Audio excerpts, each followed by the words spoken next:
Now, let me first clarify na maraming pwedeng pagsimulan, no, ang pagsulat ng dula. Pwedeng gaya ng sinabi natin na na-fascinate tayo sa isang paksa o na-fascinate tayo sa isang news item, whatever.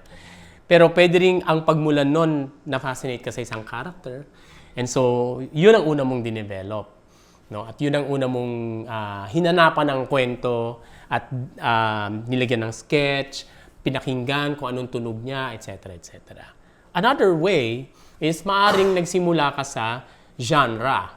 No? Naisip mo, gusto mong gumawa ng musical, horror, although kakaunti lang nakakagawa ng horror effectively sa theater kasi, well, obviously because it really needs some kind of technical wizardry para makuha mo yung effect na gusto mo, no?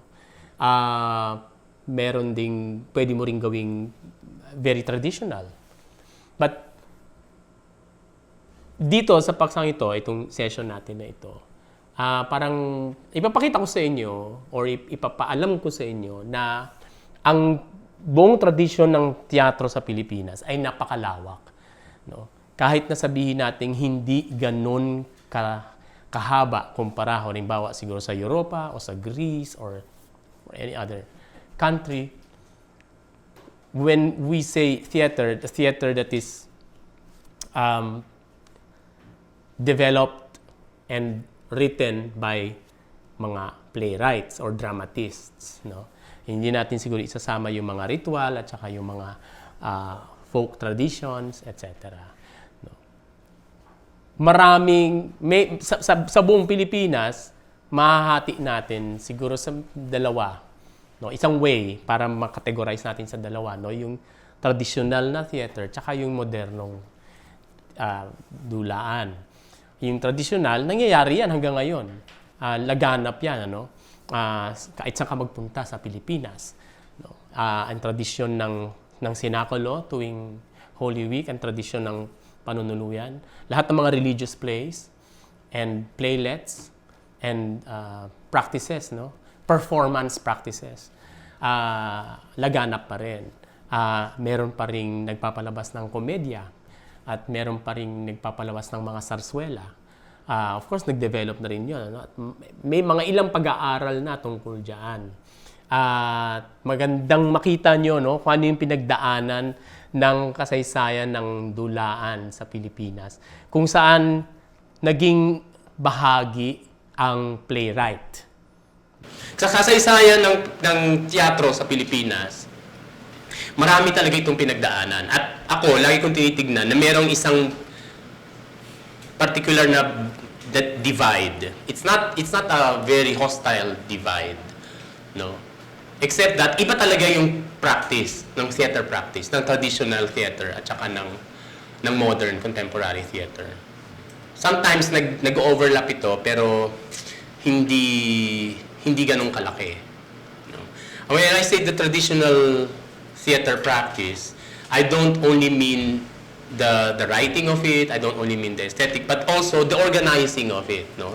I'm talking about the still existing sinakulo, komedya, and all the other theater forms na maituturo ni Nick Chongson sa kanyang survey of Philippine theater.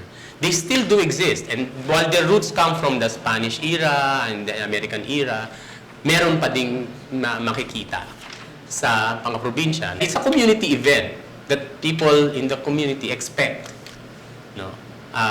As part of the whole festivity, etc. So nakapaloob, mas malapit pa nga sa pagiging ritual eh. Parang hindi ito piyesta kung wala yun. Parang gano'n, di ba? Hindi kumpleto ang buong experience ng Semana Santa kung hindi ka pupunta at manunood kung paano pinatay at pinako sa krus si Jesus. Kailangan manood ka ng pasyon, etc. Isang tradisyon yon. And ano yun, it's medyo relatively closed yung system, etc. Wala akong nababalita ang may nagmamarket nito sa social media or ina-advertise ito para bumili kayo ng ticket. Wala ito sa Ticket World. No? Alam mo lang na merong ganun, pupunta ka, nandun yun. Di ba? So, yun yung buong, kanya it's a system all its own. It's a theater practice all its own. Then it's thriving. Yung kabilang kategorya, ito yung modernong dulaan kung saan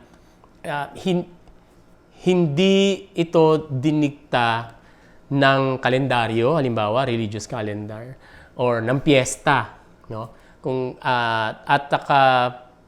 hindi siya paulit-ulit na yun lang ang ginagawa, no? Yung modernong teatro parang mas pumapasok na rin dito yung epekto or influence ng halimbawa ng ekonomiya, no? Kailangan mo itong ibenta, kailangan mo ipaalam, i-market, kailangan mo itong i-advertise para may mga manonood. Kahit na simple advertisement na binubulong mo lang or ipin-post mo lang sa Facebook, manood kayo, etc. Mas naging mas naging importante yung market, mas naging importante yung yung community, yung audience na tinatawag nating dinidevelop ay dapat manggaling sa ticket sales, etc. Although relatively hindi pa rin din ganun ka-entrenched yung ganung klaseng practice kasi most of the contemporary theater companies are still relying on schools as audience.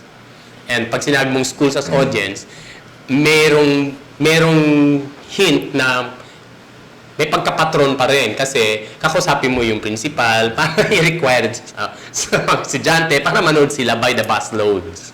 Narinig ng mga tao na merong magandang play na panonoorin para pumunta sila. Yun yung ideal condition, no? Na nagsa-thrive ang theater dahil sinusuportahan ng customer base. No? So, iba tuloy yung mga nagiging priorities ng ilang mga theater companies, no? For example, in programming their season, kailangan may musical. Di pwedeng wala. Naku, Diyos ko, paano yun? Bakit hindi tayo kumita kung puro straight plays? So, ito ngayon yung medyo may clash pagdating dyan, di ba? Ang hirap ibenta ng straight play kasi daldala lang ng daldala. Ganyan. Lalo na 2 tao lang. Oh, ayan. Kung paano ba yun? Parang ganon. Di ba? Kaya kumuha tayo ng artista, yung kilalang artista. May mga constraints ka na rin kinakaano on how to put your play on stage. No? So, ito yung mga practical things that you also have to face. Pangalawa, ang mga kadalasang paksa nito ay yung kung ano yung na-concern ng manunulat. At kayo yun, no? Kung gusto nyong sumulat ng bagong dula.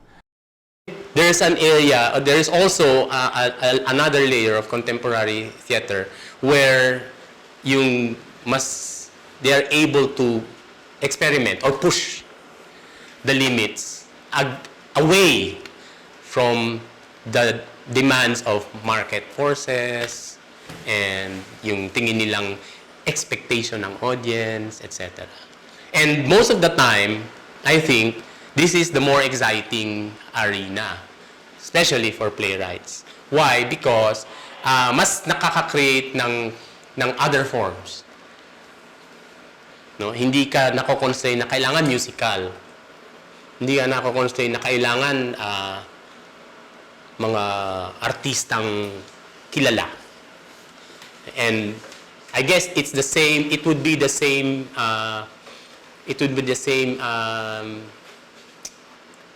mentality of the so-called indie film community. Parang gano'n. May space for contemporary, may space ang contemporary Philippine theater para doon. At I guess, yun yung isa sa mga ini-encourage natin kasi sila rin yung nagbe-break ng new ground style-wise, form-wise, etc. And then, pag ito pumick up, pinipick up din yan ng more commercially oriented na theater companies. Kasi pumatok. hindi ko sinasabi na kapag moderno, dapat laging hindi gumagamit ng traditional form. In fact, there was a time kung saan yung mga modernong playwrights ginamit actually yung mga elemento ng traditional forms, no? Ng sarsuela, ng sinakulo, ng panunuluyan. Nagkaroon sila ng bagong interpretasyon, no? Kung sino si Kristo halimbawa. So nagkaroon ng bagong Kristo, no? Na sinulat ni Aurelio Tolentino. So ito yung mga iba't ibang paraan na nagamit or nagawa ng iba't ibang mga playwrights dito sa Pilipinas. At yung modernong tradisyon ay nagpapatuloy pa rin. Na despite na meron ding tradisyon na gumagalaw na rin sa field ng cinema halimbawa, no? Kung saan laging madalas nakukumpara ang teatro. Ngayon, so maaring doon kayo magsimula, no? Gusto niyo gumawa ng musical dahil siguro makanta kayo, etc. Or gusto niyo gumawa ng isang play na walang kanta, simpleng mga payak ng mga characters na nag-uusap sa isang sitwasyon. So kahit anong piliin yung genre, okay 'yon. Isang kategorya 'yon, no?